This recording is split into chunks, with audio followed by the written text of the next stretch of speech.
پھر اٹھنے لگے، اٹھ نہیں سکے تو آپ نے فرمایا ابو بکر سے کہو نماز پڑھائے، عشاء کی نماز۔ ابو بکر ذرا پیچھے کھڑے تھے، عمر آگے کھڑے تھے، تو لوگوں نے کہا نماز ہی پڑھاونی ہے، کوئی پڑھا دے ہوئے، تو انہوں نے حضرت عمر کو آگے کیا، انہوں نے کہا اللہ اکبر۔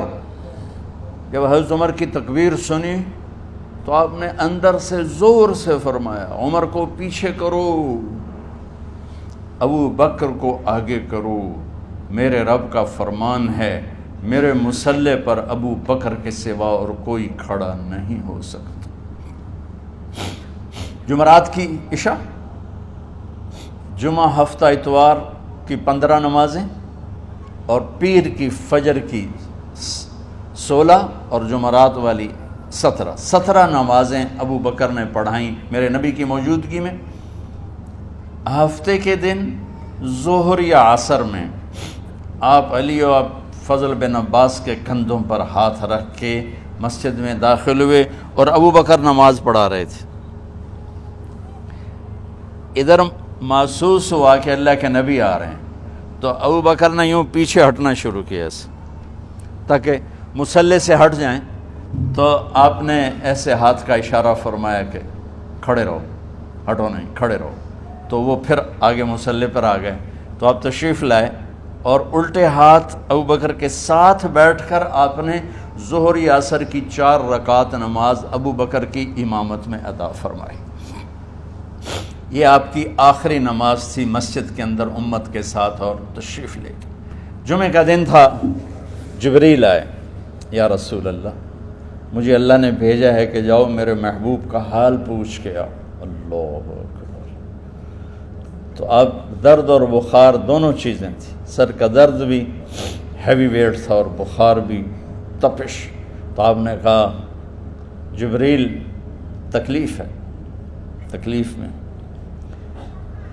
ہفتے کا دن پھر جبریل آئے، یا رسول اللہ مجھے اللہ نے بھیجا ہے کہ جاؤ میرے محبوب کا حال پوچھ کے آؤ۔ پھر آپ نے فرمایا تکلیف میں۔ اتوار کو پھر جبریل آئے، یا رسول اللہ اللہ نے بھیجا ہے کہ جاؤ میرے محبوب کا حال پوچھ کے آؤ۔ 12 ربیع الاول آ گئی، 632 عیسوی اور 11 ہجری، آپ کی طبیعت میں بشاشت آئی۔ تو صحابہ نماز پڑھ رہے تھے، آپ نے دروازہ کھول کے سب کو یوں دیکھا، تو حضرت انس فرماتے ہیں ہم سب نماز میں تھے، لیکن جب دروازہ کھلنے کی آواز آئی اور اللہ کے نبی کا چہرہ، تو ہم سب نماز میں یوں ہو گئے، نماز کے اندر ہی سارے اللہ کے نبی کو دیکھنا شروع کر دی، بھول ہی گئے کہ نماز پڑھ رہے ہیں، ایسے گم ہو گئے آپ میں۔ تو آپ نے جلدی سے دروازہ بند فرما دیا۔ یہ آپ کی آخری زیارت تھی اپنی امت کے لیے۔ اس کے بعد آپ اپنے اللہ کی طرف کا سفر شروع کیا۔ تو اشراق کے بعد آپ نے اپنے بیگمات کو بلایا، ان کو بتایا نہیں کہ میں آج جا رہا ہوں، سب سے ملے، سب کو الوداع کیا اور انہیں بھیجا۔ اس کے بعد آپ نے حضرت فاطمہ کو بلایا، جنت کی عورتوں کی سردار، سب سے زیادہ محبوب بیٹی، سب سے زیادہ جگر کا ٹکڑا، دل کا ٹکڑا کا، جس نے فاطمہ کو دکھ دیا مجھے دکھ دیا، جس نے اسے سکھ دیا مجھے سکھ دیا۔ ہاں، ان کو قریب کا، بیٹی قریب ہو، تو ان کے کان میں کہا میں جا رہا۔ وہ رونے لگی، تو ہم نے کہا رو نہیں، چند دنوں کے بعد تیری میری ملاقات ہو جائے گی سب سے پہلے۔ تو 6 ماہ بعد حضرت فاطمہ کا بھی 24 سال کی عمر میں یا 25 سال کی عمر میں انتقال ہو گیا۔ ان کو رخصت فرمایا۔ پھر آپ نے داماد مولا علی کو بلایا، ان کا سر اپنی گود میں رکھا اور ان کے سر پہ اور کمر پہ ہاتھ پھیرتے رہے اور ان کو دعائیں دیتے رہے۔ آہستہ آہستہ تھی، آواز اونچی نہیں تھی، پست آواز تھی، اور یوں سر پہ کمر پہ، سر پہ کمر پہ، اور دعائیں دے رہے ہیں۔ ان کو رخصت فرمایا۔ آخر میں اپنے جگر کے ٹکڑے حسن اور حسین کو بلایا، جو ہی سینے سے لگایا آنسو شروع ہو گئے۔ بیویوں کو رخصت کیا، خاموش، بیٹی کو رخصت کیا، خاموش، داماد کو رخصت کیا، خاموش۔ جو ہی بچوں کو سینے سے لگایا تو آپ کے آنسو نکلنا شروع ہوئے کہ ایک زہر میں تڑپ تڑپ کے مرے، ایک کا سر کٹ کے نیزے پہ چڑھا، میرے نبی آگے آنے والے زمانے میں دیکھ رہے تھے کہ میرے بچوں کے ساتھ کیا ہونے والا ہے، اس پر آپ بے قرار ہو کر روئے، بولے کچھ نہیں، ان کو بھی رخصت فرما دی۔ جب وہ چلے گئے تو جبریل آ گئے، یا رسول اللہ باہر ملک الموت دروازے پر کھڑا ہے، اندر آنے کی اجازت چاہتا۔ تو آپ نے فرمایا آ جائے، میں نے کب روکا؟ تو ملک الموت اندر آیا، ایک فرشتہ اور بھی تھا، کہا السلام علیکہ یا رسول اللہ، یا رسول اللہ میں آپ کو سلام پیش کرتا ہوں، میں نے کبھی کسی کو سلام نہیں کیا۔ آپ کے رب نے فرمایا جب جاؤ تو اجازت لے کے جانا، بن اجازت اندر نہ جانا، میں کبھی کسی سے اجازت نہیں لیتا۔ اللہ تعالیٰ نے فرمایا آنا چاہیں تو لے آنا، رہنا چاہیں تو چھوڑ کے آ جانا، یہ اختیار اللہ نے کبھی کسی کو نہیں دیا، آپ پہلی اور آخری ہستی۔ تو آپ نے فرمایا اگر میں اجازت دے دوں تو میری جان نکالو گے؟ کیا جی نکالو، میں تو اللہ کے امر کا پابند ہوں۔ تو آپ نے جبریل سے پوچھا کیا کہتے ہو، تم کیا کہتے ہو؟ جبریل نے کہا یا رسول اللہ، اللہ آپ کی ملاقات کے شوق۔ میرے بھائی بہنوں، اللہ سے یہ دعا کیا کرو، یا اللہ ایسی موت دے جب جانے کا وقت ہے تو ہماری ملاقات کے شوق میں ہو۔ ایک صحابی کا انتقال ہوا، آپ نے ان کی قبر پہ جا کے یہ دعا کی، یا اللہ طلحہ جب تیری بارگاہ میں پیش ہو تو اسے دیکھ کے مسکرائے، یہ تجھے دیکھ کے مسکرائے، سارے دکھ درد دور ہو جائیں۔ تو جبریل بولے یا رسول اللہ، اللہ آپ کی ملاقات کے شوق میں۔ آپ نے فرمایا جاؤ اللہ سے پوچھ کے آؤ میرے بعد میری امت کے ساتھ کیا کرے گا، جاؤ پوچھ کے آؤ حسن حسین کے ساتھ کیا کرے گا۔ یہ پوچھنا، ہر کوئی اپنے بچوں کو یاد کرتا،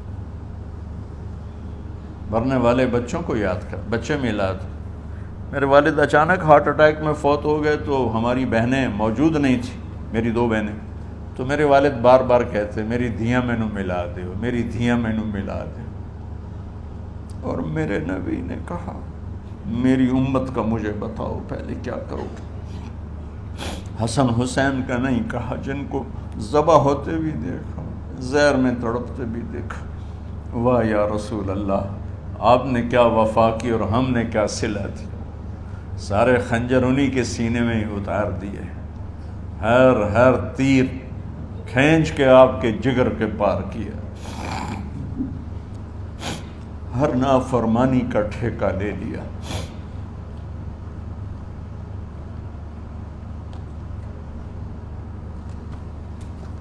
جاؤ پوچھ کے آؤ میرے بعد میری امت کا کیا کرے گا۔ تو جبریل جا کر پیغام لائے کہ اللہ تعالیٰ فرما رہے ہیں ہم آپ کی امت کو تنہا نہیں چھوڑیں گے۔ میرے رب کی عزت کی قسم، خواتین و حضرات، میرے رب کی عزت کی قسم، میرے نبی یہ بات نہ اٹھاتے تو کوئی ہم میں خنزیر بنتا، کوئی بندر ہو جاتا، کوئی کتا ہو جاتا، کوئی سانپ بچھو بن جاتا۔ اس کملی والے پہ درود و سلام پڑھو جس نے اولاد کو پیچھے کر کے تمہیں اللہ سے مانگا۔ جب تک اللہ نے یہ نہیں کہا کہ آپ کی امت کے بارے میں راضی کر دوں گا، آپ نے فیصلہ نہیں کیا کہ چلو ملک الموت اللہ کی تقدیر کو پورا کر، اور جاتے ہوئے 2 نصیحتیں فرمائیں، وہ بھی بچوں کے لیے نہیں، بیویوں کے لیے نہیں، امت کے لیے۔ الصلاۃ وما ملکت ایمانکم، اے میری امت نماز نہ چھوڑنا، نوکروں سے اچھا سلوک کر، حقوق اللہ نماز، حقوق العباد غریب لوگ کا فرمایا غریبوں پہ ترس کھانا، اپنے نوکر ملازم غلاموں پہ ترس کھانا، اور نماز نہ چھوڑنا، نماز نہ چھوڑنا، نماز نہ چھوڑنا، نماز آخر الفاظ سے، نماز نہ چھوڑنا، نماز نہ چھوڑنا، نماز نہ چھوڑنا۔ اور اب حضرت عائشہ کے سینے پر اس طرح نیم دراز تھے، حضرت عائشہ یوں سیدھا بیٹھی ہوئی تھی۔ اب فرمایا کل مجھے فخر حاصل ہے، مات فی سحری و نحری، میرے نبی نے میری گردن اور سینے کے درمیان اللہ کو جان پیش کی۔ آپ اس طرح نیم دراز تھے تو تھوڑی دیر پہلے عبد الرحمن بن عوف آئے، عبد الرحمن بن ابو بکر آئے، آپ کے ہاتھ میں تازہ مسواک تھا، تو آپ مسواک بہت فرماتے تھے، تو آپ اتنے کمزور ہو چکے تھے کہ بولا نہیں جا رہا تھا، تو آپ کی نظریں مسواک پہ ٹک گئیں، دیکھے جا رہے ہیں، مسواک کو دیکھے جا رہے ہیں۔ حضرت عائشہ نے محسوس کیا کہ نظریں مسواک پر ہیں، تو کہا یا رسول اللہ آپ مسواک کرنا چاہتے ہیں؟ تو حضرت عائشہ نے اب بھائی سے لے کر وہ لکڑی اور اپنے منہ میں چبائی اور آپ کے منہ میں اس طرح کر کے خود چلائی، کہا میں وہ خوش قسمت ہوں جس کا لعاب آخری غذا تھی جو میرے نبی کے منہ میں گیا، وہ حضرت ام عائشہ کا لعاب مبارک تھا۔ اور پھر اس کے بعد اگلا یہ سارا واقعہ ہوا، تو آپ نے کہا الصلاۃ وما ملکت ایمانکم، ایک نماز نہ چھوڑنا، ایک اپنے نوکر نوکرانی غلاموں سے اچھا سلوک کرنا، اور پھر اللہم الرفیق الاعلی، یا اللہ بلا لے۔ جب آپ نے اعلان کیا کہ چلو تقدیر کو پورا کرو، تو جبریل بھی غمگین ہو کر کہنے لگے یا رسول اللہ پھر میرا بھی آج دنیا میں آخری دن ہے، آج کے بعد میں بھی کبھی اس دنیا میں لوٹ کے نہیں آؤں گا، یعنی وحی کے ساتھ۔ آپ کی آنکھیں بند ہوئیں، حضرت عائشہ رضی اللہ تعالیٰ عنہ کی چیخ نکلی، تو ساری بیگمات دوڑی دوڑی آئیں، تو آپ کی منزل پوری ہو چکی تھی، تو آپ کو لٹایا گیا اور چادر ڈال دی گئی۔ ابو بکر رضی اللہ تعالیٰ عنہ اپنی دوسری بیگم کے پاس گئے تھے عوالی، 3-4 میل، پتہ چلا تو وہاں سے گھوڑے پر وہ دوڑتے ہوئے آئے اور آ کر آپ کے ماتھے سے چہرے سے کپڑا ہٹایا اور آپ کے ماتھے پر بوسہ لیا، تو آپ کے آنسو ماتھے پر گرے، کہ واہ نبیہ واہ خلیلہ واہ صفیہ، ہائے میرا نبی، ہائے میرا دوست، ہائے میرا خلیل، ہائے میرا جگر، کہ یا رسول اللہ آج کے بعد آپ کوئی دکھ نہیں دیکھیں۔ جب آپ درد سے بے قرار تھے اور بی بی فاطمہ رضی اللہ تعالیٰ عنہ ساتھ بیٹھی تھیں، تو آپ کی بے قراری کو دیکھ کر وہ رونے لگی کہ ہائے میرے ابا کا درد، ہائے میرے ابا کا درد۔ تو میرے نبی نے کہا ما علی ابی کی کرب بعد اليوم، بیٹی آج تیرے باپ کے دکھ کا آخری دن ہے، آج کے بعد کوئی دکھ نہیں دیکھیں گے۔ تو صدیق نے کہا آپ آج کے بعد کوئی دکھ نہیں دیکھیں گے۔ اب تشریف لے گئے مسجد میں، تو کوہرام مچا ہوا تھا، کچھ گمسم تھے، اور عمر رضی اللہ عنہ تلوار اٹھائے ہوئے تھے، جو کہے گا اللہ کا نبی فوت ہوگا میں سر اڑا دوں گا، وہ فوت نہیں ہوئے، وہ اللہ کے پاس گئے، ایک جنونی کیفیت پیدا ہوگی، وہ واپس آئیں گے، سارے کفار سے جہاد کریں گے۔ تو ابو بکر ممبر پر آئے، کہا عمر بیٹھ جاؤ، عمر کہنے لگے نہیں بیٹھتا، انکار نہیں بیٹھتا، اور تلوار ایسے، سبحان اللہ واہ صدیق واہ۔ آپ نے ممبر پہ کھڑے ہو کر، کیا سونے سے بھی لکھے جائیں تو کم ہے، قیمت اس سے زیادہ ہے۔ میرے صدیق نے کہا لوگو من کان یعبد محمدا فإن محمدا قد مات، جو محمد کی پوجا کرتے تھے تو آج محمد کو اللہ نے موت دی تھی۔ ومن کان یعبد اللہ فإن اللہ حی لا یموت، اور جو اللہ کی پوجا کرنے والے ہیں وہ یاد رکھو ان کا اللہ زندہ ہے، موت سے پاک۔ پھر آپ نے انک میت وانہم میتون، میرے محبوب آپ کو بھی موت آئے گی اور ان سب کو موت آئے گی۔ حضرت عمر فرماتے ہیں جب میں نے یہ آیت سنی تو میں یوں نہیں گرا، ایسے گرا سیدھا، ٹانگوں سے جان نکل گئی تو یوں گرے ایسے یوں، اور کہنے لگے مجھے یقین ہو گیا کہ موت آ گئی اور اللہ کے نبی ہمیں چھوڑ کے چلے گئے۔ غسل کون دے، کیسے دے؟ اہل بیت نے غسل دینا تھا۔ آپ کے کپڑے اتار کے غسل دیا جائے یا جو آپ نے کپڑے پہنے ہیں اسی میں غسل دیا جائے تو پریشان ہے، کیا کیا جائے؟ سب پہ اونگ طاری ہو گئی، ایک دم سب کو نیند آئی اور غیب سے آواز آئی کہ ہمارے نبی کو کپڑوں سمیت غسل دیا جائے۔ آپ کے بدن مبارک سے کپڑا نہیں اتارا، کوئی اتارے نہیں، تو اس آواز پر سارے بیدار ہوئے۔ تو حضرت عباس، فضل بن عباس، شقران آپ کے غلام، اور اسامہ بن زید اور علی بن ابی طالب آپ کو غسل دینے والے تھے۔ حضرت علی آپ پر پانی ڈال رہے تھے اور فضل بن عباس جسم کو مل رہے تھے، اور حضرت علی ساتھ ساتھ روتے ہوئے یا رسول اللہ آپ نے ہی ہمیں صبر کا حکم دیا، اگر آپ اگر آپ ہمیں صبر کا نہ کہتے تو آج ہم دنیا کو رو کے دکھاتے، اور آج ہم دنیا کو اپنا غم دکھاتے کہ کس طرح غم کیا جاتا ہے۔ اور یا رسول اللہ، آپ کے جانے پر وہ نقصان ہے جو قیامت تک نہ پہلے ہوا نہ بعد میں ہوگا، کہ آپ کے بعد نبوت کا دروازہ بند ہو گیا۔ اس طرح پانی بھی ڈال رہے تھے اور روتے بھی جا رہے تھے، اور فضل بن عباس وہ آپ کے پہلو بدل کر ہاتھ مل رہے تھے، ہاتھوں سے مل رہے تھے۔ قبر کے کھودنے کا وقت آیا تو وہ لحد ہوتی ہے، کھڈا کھود کے پھر سائیڈ میں کھڈا کھودا جاتا ہے، اور ایک ہوتا ہے اسٹریٹ جیسے ہمارے ہاں ڈال کے اوپر وہ سلیب ڈال دیتے ہیں، تو کیسے بنائی جائے؟ تو ابو طلحہ رضی اللہ تعالیٰ عنہ قبر بناتے تھے وہ والی لحد والی، تو فرمایا جو پہلے آ جائے گا نا وہی قبر تیار کر لے۔ تو ابو طلحہ پہلے آ گئے تو لحد والی قبر تیار کی گئی، اور آپ کے کفن دینے کے بعد وہی وہ سب چلے گئے۔ اس کے بعد باری باری اہل بیت، ان کی خواتین، ان کے بچے، پھر مہاجرین، ان کے خواتین، ان کے بچے، ان کے نوکر، پھر انصار، ان کی خواتین، ان کے بچے، ان کے نوکر۔ تو پیر اور منگل یہ 2 دن سارے گزر گئے، اور منگل کو عشاء کے بعد جا کر یعنی بدھ کی رات آپ کی تدفین کا وقت آیا۔ تو جب آپ کو قبر میں اتار دیا گیا تو مغیرہ بن شعبہ رضی اللہ عنہ کھڑے تھے، انہوں نے اپنی انگوٹھی اتار کے اندر پھینک دی لحد۔